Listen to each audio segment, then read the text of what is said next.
বেরেস্তা ভেজে রেখে দিয়েছি, পরোটাকে ভেজে রেখে দিয়েছি। এখানে আছে গোটা গরম মশলা ফোড়নে, ভাতটাকে 80% সেদ্ধ করে রেখে দিয়েছি।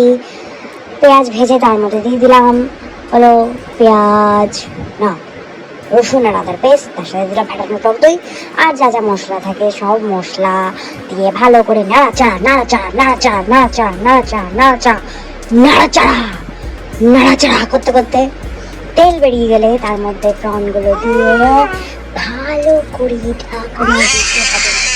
না চুপ দাঁড়া বলছি। তার উপরে ভাতটাকে লেয়ার করে দিলাম, দিয়ে তারপর পেস্তাগুলো দিলাম।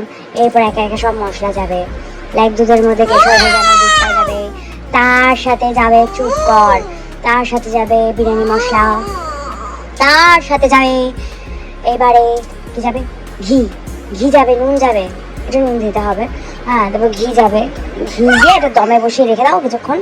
আর সাথে ছিল পমফ্রেট ফ্রাই, মশলা ফ্রাই। Okay, thank you.